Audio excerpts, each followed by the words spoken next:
ثنا کی بڑائی اور بڑائی لائق و دیوا ہے صرف ایک اللہ تبارک و تعالیٰ وحدہ لا شریک کے لیے، جس نے اس پوری کائنات کو پیدا فرمایا اور قیامت تک آنے والے انسانوں کی رہنمائی کے لیے محمد رسول اللہ صلی اللہ علیہ وسلم پر اپنا کلام نازل فرمایا۔ اے اللہ تو اپنے بندے اور رسول محمد صلی اللہ علیہ وسلم پر، آپ کے اصحاب پر، آپ کے متبعین پر اور جو لوگ قیامت تک آئیں گے اور آپ صلی اللہ علیہ وسلم کی اتباع کریں گے ان سب پر بے شمار درود و سلام نازل فرما، آمین یا رب العالمین۔ بزرگوں، دوستوں، بھائیوں، 1443 ہجری کا یہ 8واں مہینہ جس کو ہم اور آپ شعبان کے نام سے جانتے ہیں، اس کی آج 21 تاریخ ہے اور یہ مہینہ بھی اپنے آخری سفر پر ہے۔ چند دن کے بعد ہم لوگ اللہ کی توفیق سے ایک دوسرے مہینے میں داخل ہو جائیں گے جس کو ہم اور آپ رمضان کے نام سے جانتے ہیں۔ آج کے خطبہ جمعہ میں رمضان کے تعلق سے کچھ باتیں اپنے لیے اور آپ کے لیے رکھنا چاہتا ہوں۔ اللہ تعالیٰ مجھے بھی عمل کی توفیق دے اور سننے والوں کو بھی عمل کی توفیق دے، آمین یا رب العالمین۔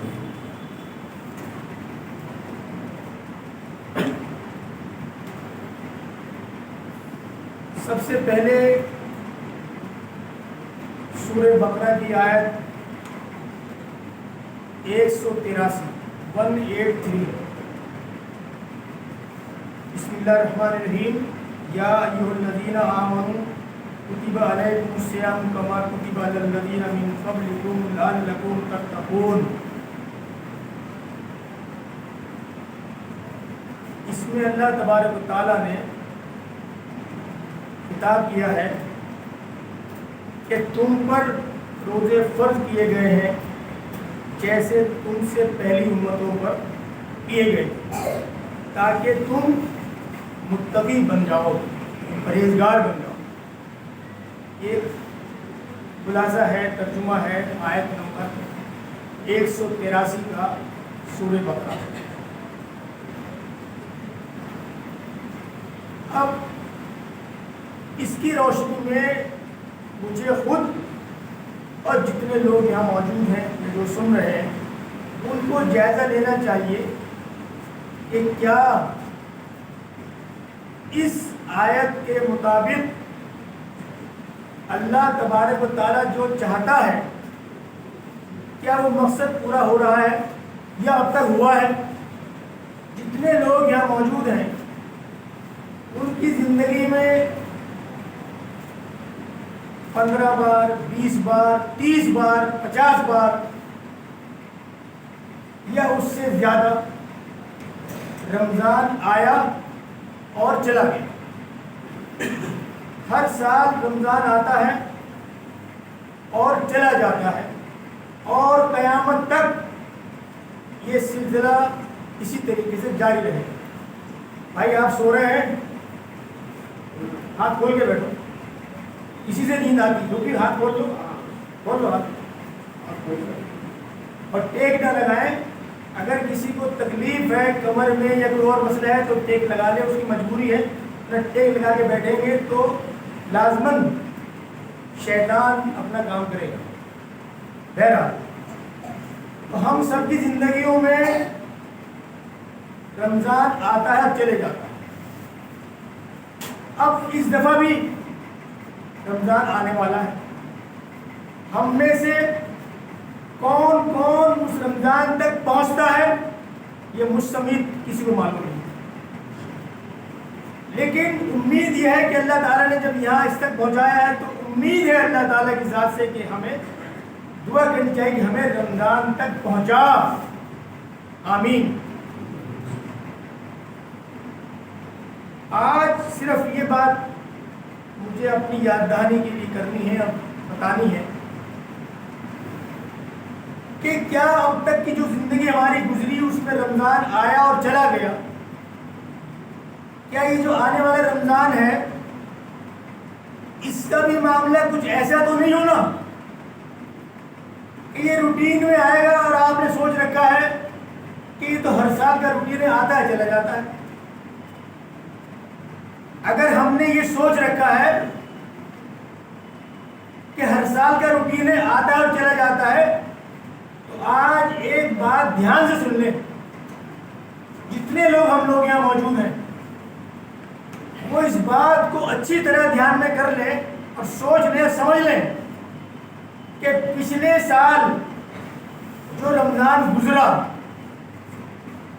اس میں سے کچھ لوگ ہمارے جاننے والے رشتہ داری میں، ہمارے اپنے خاندان کے یا ہماری بیگم کے خاندان کے یا ہمارے اور رشتہ دار یا ہمارے دوست احباب، کوئی نہ کوئی آپ کا ایسا ضرور ہوگا جو پچھلے رمضان میں تھا اور اس رمضان میں نہیں ہے۔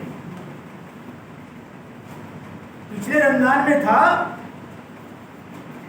اور اس رمضان میں نہیں، تو کچھ پتہ نہیں جو آپ کہہ رہے ہیں نا، یہ ہم سمجھ رہے ہیں کہ تو ہر سال کا روٹین آتا چلا جاتا ہے، تو مجھے یا کسی کو یہ معلوم نہیں کہ جو آنے والا رمضان ہے اس کے بعد ہماری زندگی میں رمضان آئے گا یا نہیں۔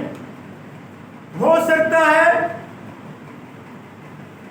آئندہ سال کوئی ہمارا تذکرہ کر رہا ہو کہ پچھلے سال تو وہ بندہ رمضان میں تھا، اس نے روزے بھی رکھے تھے، اس نے تراویح بھی پڑھی تھی، وہ قرآن کریم کی تلاوت بھی کرتا تھا اور ہم نے اس کے ساتھ میں افطار بھی کیا تھا، اس سال وہ نہیں۔ مجھے معلوم ہے یا کسی کو معلوم ہے؟ نہیں معلوم۔ جب نہیں معلوم ہے تو اس آنے والے رمضان کو اپنی زندگی کا آخری رمضان سمجھتے ہو، آخری رمضان، کہ اس کے بعد مجھے رمضان نہیں ملتا، وہ اللہ کو معلوم ہے کسی کو ملے گا یا نہیں ملے گا، ابھی تو ہمیں اس کا بھی معلوم نہیں کہ اس تک پہنچیں گے نہیں پہنچیں گے، لیکن امید ہے کہ جب اللہ تعالیٰ نے یہاں تک پہنچایا تو یہ رمضان میں بھی ہم پہنچیں گے انشاءاللہ۔ لیکن آگے کیا معلوم، لہذا ہم کو موقع کو غنیمت جانتے ہوئے اس رمضان کو اپنی زندگی کا آخری رمضان سمجھتے ہوئے ہم اس کی قدر کریں، ہم اس میں داخل ہوں، ہم اس کو اپنائیں جیسا کہ اللہ تبارک و تعالیٰ نے اور حدیث میں اس کے لیے حکم ہے۔ جو عبادات ہم نے کرنی ہے وہ مجھے اور آپ کو سب کو پتا ہے، لیکن کچھ لوگ اس میں ڈنڈی مارتے ہیں۔ ڈنڈی مارنے سے مراد یہ ہے کہ وہ کچھ دن رمضان کے شروع میں 4 دن یا 5 دن تراویح پڑھتے ہیں اور اس میں پورا قرآن کریم سن لیتے ہیں، اور اس کے بعد وہ یہ سمجھ لیتے ہیں کہ ہمارا کام پورا ہو گیا، ہمارا کام پورا ہو گیا، ہم نے پورا قرآن سننا تھا اور سن لیا، اب چھٹی، اور وہ پھر پورے رمضان تراویح نہیں پڑھتے۔ اِنَّا لِلَّهِ وَإِنَّا إِلَيْهِ رَاجِعُونَ۔ یہ انتہائی تکلیف کی بات ہے، انتہائی تکلیف کی بات ہے۔ جس طریقے سے چاند دیکھ کر روزے رکھنے ہیں، اسی طریقے سے چاند دیکھ کر تراویح شروع ہوتی ہے، اور عید کا چاند دیکھ کے روزے ختم، عید کا چاند دیکھ کے تراویح ختم۔ یہ ہے دستور اللہ تعالیٰ کا بنایا ہوا، یہ ہے وہ دستور جو محمد رسول اللہ صلی اللہ علیہ وسلم ہم کو دے کر گئے، اور ہم نے اس میں کیا کٹنگ کری؟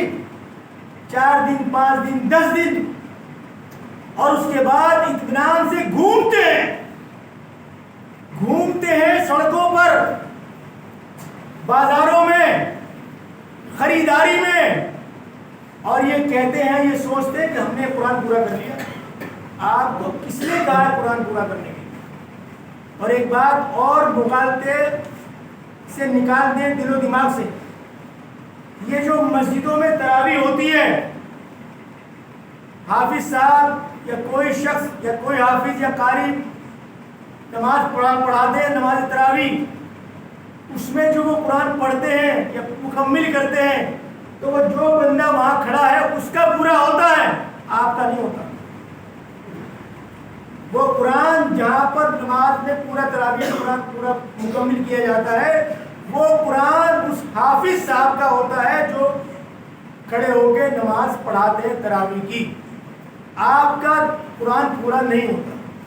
ہاں، آپ کو نماز تراویح پڑھنے کا اور قرآن سننے کا ثواب ضرور ملے گا، لیکن آپ کے دماغ میں جو یہ بیٹھا ہوا ہے ایک قرآن پورا کرنا ہے، وہ پورا کرنا اس طرح نہیں ہے۔ وہ پورا کرنا آپ کا انفرادی طور پر ہے، اپنے اکیلے طور پر ہے۔ اپنے گھر میں کرو، اپنے آفس میں کرو، اپنی فیکٹری میں کرو، اپنی دکان پہ کرو، سفر میں کرو، کہیں بھی کرو، تو آپ کو پڑھنا ہے اپنا۔ وہ ہے پورا قرآن پڑھنے کا مسئلہ۔ نماز تراویح میں پورا قرآن کا پڑھنے کا مسئلہ ہے ہی نہیں۔ چاہے نماز تراویح میں پورے مہینے میں 10 پارے پڑھے جائیں، 5 پارے پڑھے جائیں، 15 پارے پڑھے جائیں، یا پورا قرآن مکمل ہو، یہ الگ مسئلہ ہے۔ بالکل قرآن پورا کرنے کا مسئلہ الگ ہے اور نماز تراویح میں قرآن پڑھنے کا مسئلہ الگ ہے۔ دونوں مسئلے الگ الگ ہیں، ان دونوں کو ایک ساتھ مت جوڑیں آپ، دونوں چیزیں الگ الگ ہیں۔ لہذا آنے والے رمضان کی قدر ہمیں کرنی ہے اس نوعیت سے کہ مجھے اور آپ کو نہیں معلوم کہ آئندہ رمضان تک ہم زندہ رہیں گے یا نہیں رہیں گے، یا کوئی ہمارا تذکرہ کر رہا ہوگا کہ یار فلاں شخص پچھلے رمضان میں ہمارے ساتھ تھا اور اس رمضان میں نہیں۔ اس کو لوگ خود جا کے قبرستان میں دفنا کے آ جائیں گے۔ تو یہ موقع غنیمت جانتے ہوئے ہمیں اب زندہ ہے، چل پھر رہے ہیں، تو ہمیں اس کا قدر کرنا چاہیے اس وقت کا۔ جن لوگوں کو ہم نے اپنے ہاتھوں سے قبرستان تک پہنچایا، دفنایا، وہ زمین کے اندر ہے اور ہم زمین کے باہر ہیں۔ وہ مردہ ہیں، ہم زندہ ہیں، وہ کوئی عمل نہیں کر سکتے۔ آج وہ محتاج ہے آپ کی دعاؤں کے، چاہے وہ آپ کے والدین ہوں، رشتہ دار ہوں، دوست احباب ہوں، کوئی بھی ہو۔ مرنے کے بعد عمل کا معاملہ ختم، اس کا کچھ اختیار نہیں۔ آج وہ محتاج ہے میری اور آپ کی دعاؤں کا۔ تو جن کو ہم جانتے ہیں یا نہیں جانتے ہیں ان کے لیے ہم دعا بھی کریں، اور اپنے لیے، کیونکہ سانسیں ابھی ہماری چل رہی ہیں، جس دن یہ ایک طرف ہو گئی اس دن ہم بھی لیٹ جائیں گے اور ہمیں 4 آدمی لے آ کے قبرستان میں دفنا کے آ جائیں گے۔ لہذا اس موقع کو غنیمت جانتے ہوئے اور اس وقت کو سمجھتے ہوئے کہ ہمارے پاس وقت اب بالکل نہیں رہا، ہمیں جو بھی کچھ کرنا ہے اپنے آپ کو ذہنی طور پر پہلے تیار کرو، مینٹلی طور پر اپنے آپ کو تیار کرو کہ آنے والے رمضان کو میں نے اپنی زندگی کا وہ رمضان بنانا ہے کہ میری زندگی اس سے بدل جائے، میری زندگی میں انقلاب آ جائے، بدل جاؤ۔ اور آپ یہ مت سوچو کہ آپ کے اکیلے کرنے سے کیا ہوگا۔ ایک ہی آدمی آتا ہے انقلاب لے کر، ایک آدمی۔ حضرت ابراہیم علیہ السلام اکیلے تھے، انقلاب لائے۔ اللہ نے اس ایک شخص کو، ایک آدمی کو، ایک ابراہیم کو پوری امت کہا ہے، پوری امت قرآن کہا کے دیکھیں۔ تو یہ مت سوچیں آپ کہ میرے اکیلے کے بدلنے سے کیا ہوگا۔